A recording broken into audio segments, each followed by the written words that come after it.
बिस्मिल्लाहिर्रहमानिर्रहीम। प्यारे दोस्तों, अस्सलाम वालेकुम। आज हम हज़रत सालेह अलैहिस्सलाम और उनकी समूद कौम के बारे में पूरे दिलचस्प बयान करेंगे। समूद कौम के वही लोग हैं जो पहले आद की हलाकत के बाद हज़रत हूद अलैहिस्सलाम के साथ बच गए थे और उनकी नस्ल आद सानिया कहलाई और उनको समूद इरम भी कहा गया।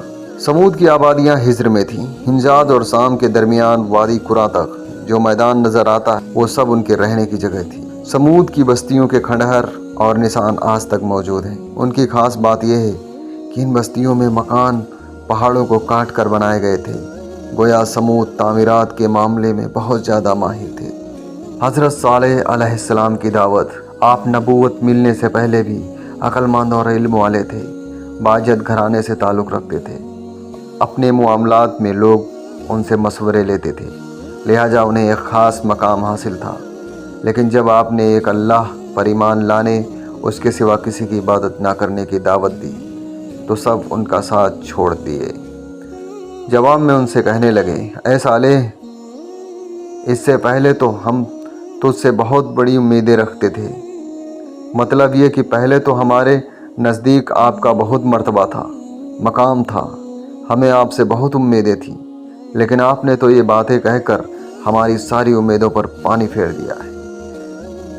उनके इस जवाब के बावजूद सालेह अलैहिस्सलाम उन्हें अल्लाह की तरफ बुलाते रहे और उनसे कहते रहे, ऐ मेरी कौम, अल्लाह की इबादत करो, उसके सिवा तुम्हारा कोई माबूद नहीं है। तमाम अंबिया की अपनी अपनी कौम को यही दावत दी, ऐ लोगों, अल्लाह की इबादत करो, उसी ने तुम्हें ज़मीन से पैदा किया है, उसी ने तुम्हें ज़मीन में आबाद किया है, उससे मुआफ़ी तलब करो। यकीनन मेरा रब करीब है और दुआओं को कबूल करने वाला है। ऐ मेरी कौम, तुम नेकी से पहले बुराई की जल्दी कर रहे हो। अल्लाह से माफ़ी क्यों नहीं मांगते कि तुम पर रहम किया जाए। अल्लाह से डरो, मेरी इताअत करो। हद से गुजर जाने वाले बेबाक लोगों की इताअत से बाज आ जाओ। वो मुल्क में फसाद फैला रहे हैं और इस्लाह नहीं करते। सालेह अलैहिस्सलाम से कौम के सरदारों की दुश्मनी इतनी ज़्यादा बढ़ गई कि वो कहने लगे, सालेह अलैहिस्सलाम ने हूद अलैहिस्सलाम की तरह अपनी कौम को नसीहत की, लेकिन उन जालिमों ने भी इसी तरह कुफ्र किया जैसे कौम आद ने किया था। कहने लगी, ये कैसा हो सकता है कि हम अपने में से एक शख्स के ताबे हो जाएं। इस अकेले की इतनी ज़्यादा फजीलत की आखिर क्या वजह है। हम नहीं मान सकते कि हम में से सिर्फ इसी पर ही अल्लाह की बातें नाजिल होती। फिर वो इससे भी आगे बढ़े और अल्लाह के नबी को खुले अल्फाज पहले दर्जे का झूठा कहा, जादूगर कहा। फिर ये सरकस और काफिर लोग सालेह अलैहिस्सलाम के साथ ईमान लाने वाले कमज़ोर गरीब लोगों को मुखातिब करके कहने लगे, क्या तुम सालेह पर ईमान रखते हो? हम तो इसके मुनकिर हैं। इस तरह सालेह अलैहिस्सलाम दिन रात उन्हें दावत देते रहे, यहाँ तक कि ये लोग सालेह अलैहिस्सलाम से कहने लगे, तुमने और तुम्हारे साथियों ने हमारे अंदर नहूसत फैला रखी है और इसलिए हम मुश्किलात और मसाई का शिकार हैं, लिहाजा तुम हमसे दूर हो जाओ। सालेह अलैहिस्सलाम ने उन्हें जवाब दिया, तुम पर नहूसत अल्लाह की तरफ से, तुम फितने में पड़े हुए लोग हो। फिर इसके बाद वो लोग सालेह अलैहिस्सलाम से मुकम्मल तौर पर दुश्मनी करने लगे और उन्होंने आपको यहाँ तक कह दिया कि आप हमारी मजलिस में ना आया करें क्योंकि आप मनहूस हैं। फिर बात यहाँ तक पहुँची कि सालेह अलैहिस्सलाम ने उन्हें अल्लाह के अजाब से डराया धमकाया और कहा, ऐ मेरी कौम के लोगों, जरा बतलाओ तो अगर मैं अपने रब की तरफ से किसी मजबूत दलील पर हुआ और उसने मुझे अपने पास से रहमत अता की हो, फिर मैंने उसकी नाफरमानी की, तो कौन है जो उसके मुकाबले में मेरी मदद करे। तुम तो मेरे नुकसान ही बढ़ा रहे हो। यानी फ़र्ज करो अगर मैं हक़ पर हुआ, और यकीनन मैं हक़ पर हूँ और अल्लाह ताला ने मुझे अपनी नबूवत से भी नवाजा है, फिर भी मैं तुम्हारी बातों में आकर उसकी नाफरमानी करूँ तो बिला सुबह उस वक्त मैं घाटे में रहूँगा और तुम भी खसारा पाने वाले होंगे। इस पर वो जालिम लोग मुकाबले पर उतर आए। कहने लगे, अगर तू सच्चा है तो कोई मोजज़ा ले आ, लेकिन वो मोजज़ा हमारी मर्जी के मुताबिक हो। इस सूरत में हम ज़रूर ईमान लाएंगे। आप ऐसा करें कि बस्ती के किनारे पथरीली चट्टान में से दूध देने वाली 10 महीने की हामिला ऊँटनी निकालें اس کا رنگ سرخ ہو۔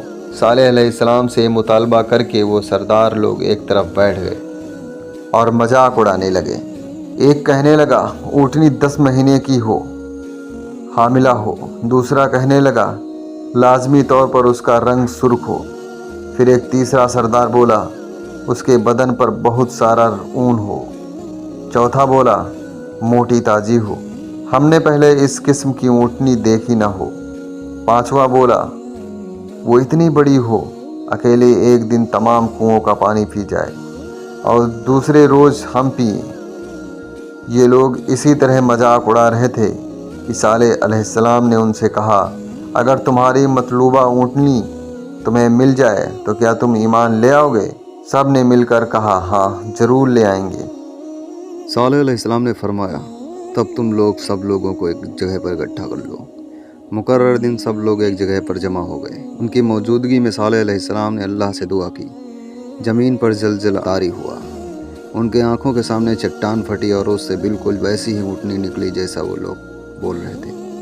انہوں نے اپنی زندگی میں ایسی اونٹنی کبھی نہیں دیکھی تھی۔ اس میں وہ تمام صفات موجود تھی جن کا ذکر ان لوگوں نے کیا تھا۔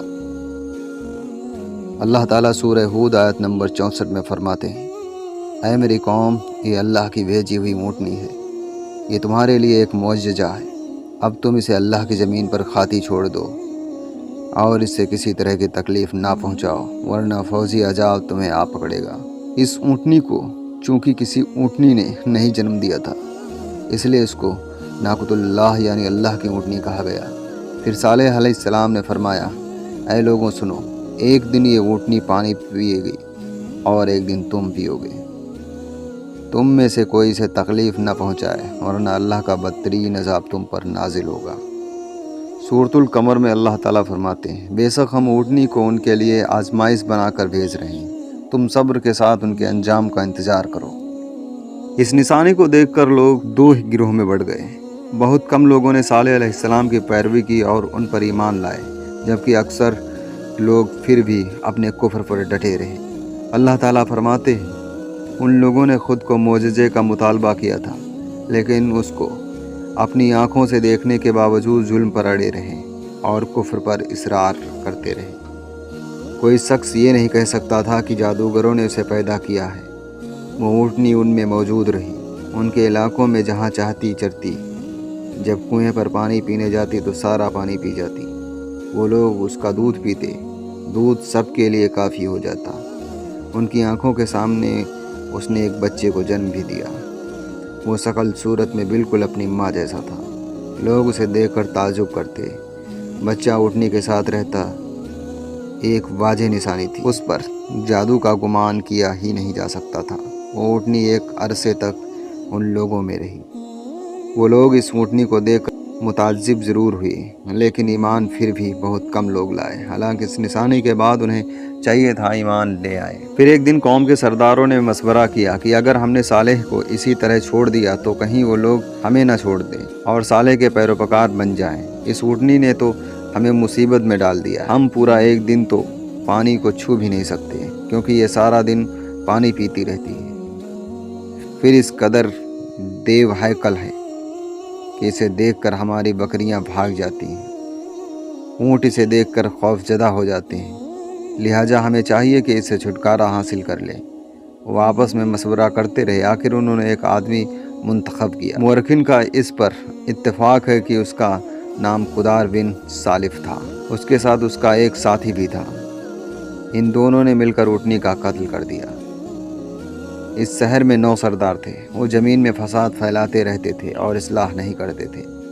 انہوں نے آپس میں ایک بڑی بڑی قسمیں کھا کر عہد کیا کہ رات کو ہی صالح علیہ السلام کو اس کے گھر والوں پر چھاپا ماریں گے اور اس کے وارثوں سے صاف کہہ دیں گے کہ ہم اس کے اہل کی ہلاکت کے وقت موجود نہیں تھے اور ہم بالکل سچے ہیں۔ جب یہ لوگ صالح علیہ السلام کے گھر کی طرف چلے، صالح علیہ السلام کا گھر پہاڑ کی بلندی پر تھا۔ یہ فسادی لوگ ابھی اوپر چڑھ ہی رہے تھے کہ زمین حرکت کرنے لگی۔ ایک چٹان اوپر سے لڑھکتی ہوئی آئی اور ان تمام کو پیس کر رکھ دیا۔ ان 9 فسادی لوگوں کی ہلاکت کے ساتھ ہی اللہ کے عذاب کی ابتدا ہو چکی تھی۔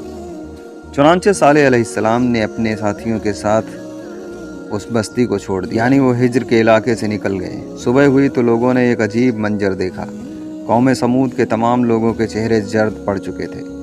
वो सब रोने लगे क्योंकि अजाब के आसार शुरू हो चुके थे। दूसरे दिन तमाम लोगों के चेहरे आग की तरह सुर्ख हो गए और तीसरे दिन तमाम के चेहरे स्याह हो चुके थे। अपनी ये हालत देखकर सब लोग रोने और चीख पुकार करने लगे, अपनी कब्रें खोदने लगे। अब उन्हें यकीन हो चुका था कि अजाब का वादा बरहक था। अल्लाह ताला ने उन्हें अपनी कौम की तरह एक किस्म का अजाब नहीं दिया था। जैसे कौम नूह को सिर्फ तूफ़ान के ज़रिए हलाक किया, कौम आद को सिर्फ तूफ़ानी हवा के ज़रिए हलाक किया, लेकिन कौम समूद को अल्लाह ताला ने तरह तरह के अजाबों से दो चार किया, इसलिए कि उन्होंने अपनी मतलूबा शर्त पूरी होने के बावजूद ईमान कबूल नहीं किए। अजाब की इब्तला जलजले से हुई, ज़मीन हरकत करने लगी। इसकी वजह से वो लोग अपने घरों में औंधे के औंधे पड़े रह गए, उनमें उठने की ताकत तक न रही। फिर आसमान में सख्त कड़ाका हुआ, इसकी हौलनाक दहशत अंगेज सिंगाड़ ने उनके भेजे फाड़ कर रख दिए। एक ही लम्हे में एक साथ वो सब ढेर हो गए। नबी करीम सल्लल्लाहु अलैहि वसल्लम सहाबे कराम रज़ी अल्लाह अन्हुमा के साथ तबूक तशरीफ़ ले गए तो आपने मदियान सालेह के करीब क़याम फरमाया था। सहाबा ने उन कुओं से पानी ले लिया जो कौम समूद के लोग इस्तेमाल किया करते थे। कुछ बर्तन भी वहाँ से ले लिए। आप सल्लल्लाहु अलैहि वसल्लम को पता चला तो आपने हुक्म फरमाया, इन बर्तनों को तोड़ दो और इस पानी को बहा दो और इस पानी से जो खाना तैयार किया है उसको उलट दो। आपने उन्हें उन घरों में दाखिल होने से भी रोक दिया जिनमें अल्लाह का अजाब नाजिल हो चुका था। आप सल्लल्लाहु अलैहि वसल्लम ने फरमाया, मैं डरता हूँ तुम पर भी ऐसा अजाब ना आ जाए जैसा उन पर आया था, इसलिए इनके इलाके में दाखिल ना हुआ करो, और अगर दाखिल होना पड़ जाए तो रोते हुए दाखिल हुआ करो, और रोना ना आए तो रोने जैसी शक्लें बना लिया करो ताकि तुम्हारा शुमार जालिमों में ना हो सके। तो मेरे प्यारे दोस्तों, ये था समूद कौम का पूरा मुकम्मल वाक़या। तो हम फिर मिलते हैं किसी ऐसे ही वाक़यात के साथ। तब तक के लिए खुदा हाफिज़।